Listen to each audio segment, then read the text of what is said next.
Hey there, are you grieving the potential loss of a loved one or feeling overwhelmed with the loss of someone you care about? If so, you're in the right place.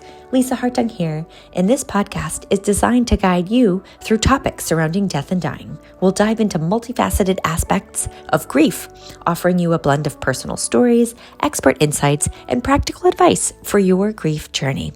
May this be a safe space for you to learn, listen, and ask questions about your own life and loved ones. So grab your favorite beverage and let's dive in. Welcome back to another episode of Giving Grief Grace.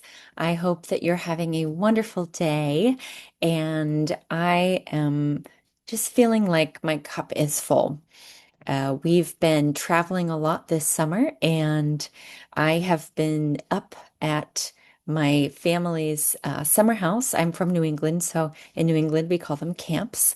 And so I've been at my family camp for the last week with my dad, and I can feel my mom's presence here in so many ways, and it just feels so peaceful.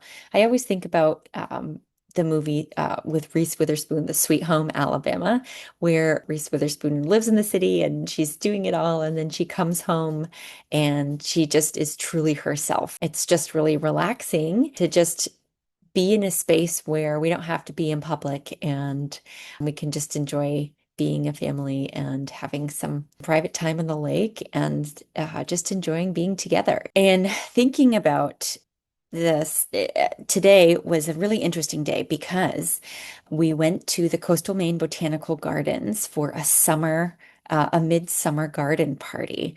And if you haven't been to the Coastal Maine Botanical Gardens in Boothbay, Maine, it is so worth the visit. It's absolutely gorgeous. We have a memorial bench for my mom there. And anytime I go to the gardens, I always say, hey, let's go check out mom's bench.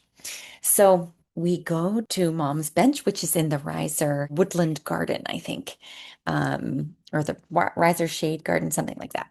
And we went to go see mom's bench. They have put this incredible wooden walkway around the bench, and each slat of the wood has a line of a poem on it.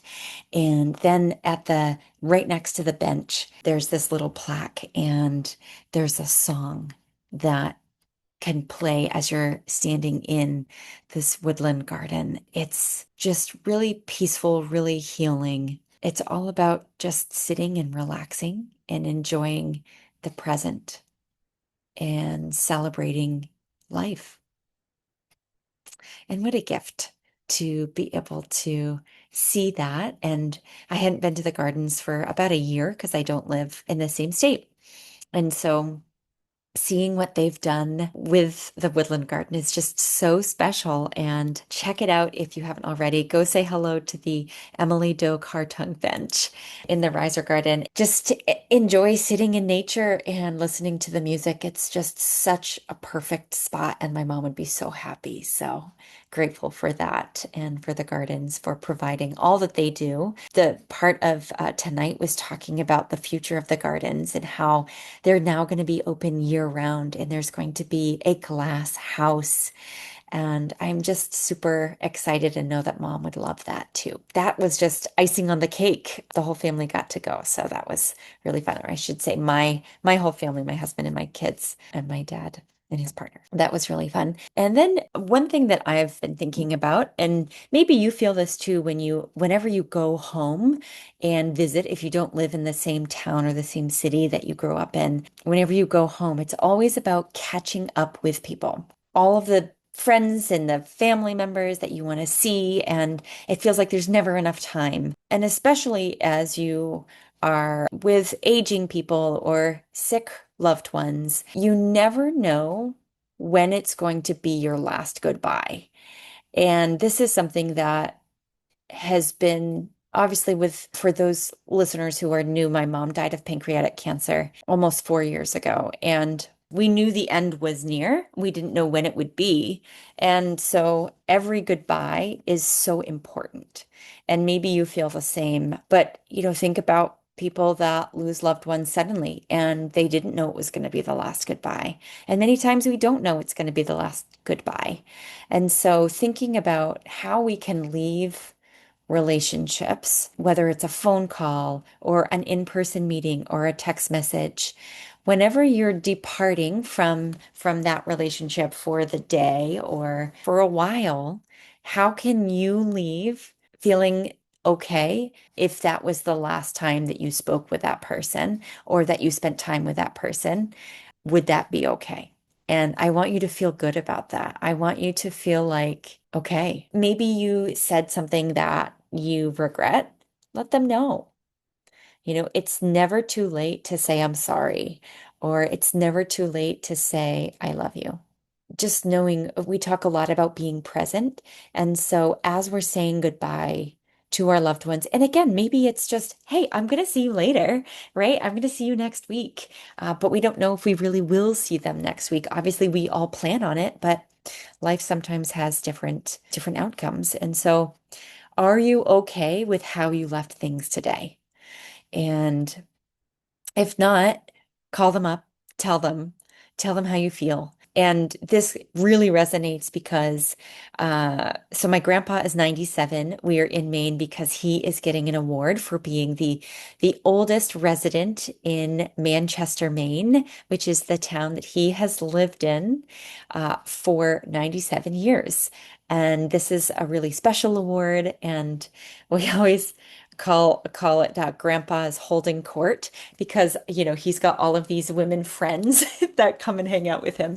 And so today he came out to our camp, and essentially his sister, he grew up with her, came to visit, and she's about 6 or 8 years younger than he is, and she lives in Florida. So it was really special for her to be up in Maine. And then my grandpa's longtime friend, and I'm sure it would be a little bit more after grandma's passing. I'm sure he would have tried something a little bit more if she didn't have cats. So grandpa's not into cats. But anyway, so she was here too. And so it was so special to have all three of them together. And my aunt came out, and we don't get to see my aunt very often. And so I just felt like, how special is it to have all of these influential people of your life in one room together? We also had other extended family members on all sides that were present with us today. And it was just serendipitous how we all just kind of happened to be out at camp at the same time.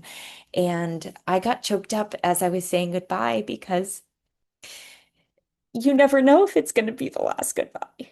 And these people mean so much to me and to my life. And I always want to make sure that we're just giving the hugs, the extra squeeze, and saying I love you, and just cherishing the time that we can be together. And I'm always crazy in documenting and wanting to get pictures and little videos of the funny moments that we spend together. And yeah, I think I've just been feeling all the feels, and I'm sure that you go through this time as well when you're with people you don't usually see. And it's a celebratory time. Sometimes it can be a little wild when you get lots of different people together, and every family has their challenges and their ups, downs, and all arounds. But yeah, it's just so special having your loved ones nearby and being able to spend a couple hours with them and seeing how they interact with one another, and how regardless of, no one lives in the same town anymore. And right, that's everyone has different phases and stages of their lives. And it's just making the most of each phase.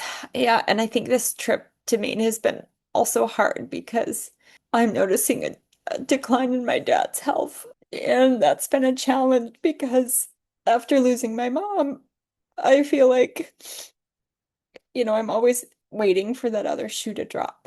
And daddy's just fine, but I do see early signs of dementia. And so I took my mom's position, and I said, all right, we're going to the doctor. And so I took him to the doctor, and we are going to get him on a good course. But that's also a word to the wise is, your parent or Your loved one may say, oh, I'm fine, I'm fine, I'm fine. And then you meet with them in person and they're not as fine as they shared with you. If you can be there in person, go. Make the time. Book the ticket. Take the drive. Do it. Because you can find out so much more in person than you can online or through a screen. Sometimes it's something that we don't want to know, but at least we can get help when we do recognize that things are changing. I hope that this resonates with you and that the next time you see a loved one, make it special. And it could be any of your loved ones. It could be a best friend. You never know if it's going to be the last goodbye. And make it count. Tell them how much you love them. Give them the extra squeeze. And know that it's just crazy. Life is crazy and it keeps on going. And today I met a woman who lost her husband to pancreatic cancer very early. I think he was 51. And now she is part of our extended family because she has started dating or is with another family member. And so, we talked about how it's important that we don't get stuck or lost when we lose a loved one or we lose a spouse, and know that there is life that keeps living. And I always think about this with my dad and how after my mom passed, he was kind of lost. They'd been together for over 50 years. And how his lady friend came and helped him through that. And if you ever want to listen to an episode of people finding love after loss, episode 2 with Russ and Deanne is just a really special episode because they both lost their spouses to cancer, and being able to reconnect and have new life and new love after loss is really special. That was a little tangent, but I think the main thing that I wanted to drive home with today is, again, thinking about your relationships and how you leave them. Leave them as in when you say goodbye, when you sign off on the email, before you say the last words at night. Try to see if you can give them all of the love. And if you can't, that's okay, because after they pass, you can let them know and they'll be listening. So I hope that you share all of the love and spread kindness like confetti. I am sending so much love to you, and I hope that you have a wonderful day and a wonderful week ahead. Thank you so much for tuning in. And if you think that this episode could help someone, or if you were like, oh my gosh, I did not leave with a good last goodbye, then maybe share this episode with someone, and that would help them, and say, sorry, I heard this and I thought of you and I wanted to say, I love you so much and I'm thinking of you and I can't wait for us to hang out. And again, whenever I say goodbye, it's not goodbye, it's I'll see you later, because maybe we'll see them on the other side. Well, I believe that we will see them on the other side. And so they're not gone. They're always with us. I am sending so much love to you, and I hope that you have a beautiful day. Thanks so much for listening to this week's episode of Giving Grief Grace. It would be such a gift if you could share this episode with someone and brighten their day. You never know what will happen. Subscribe to get a weekly dose of positivity, and while you're at it, please leave a review. May you be kind to yourself in the week ahead and give yourself grace. Thank you so much for listening, and we'll see you next week.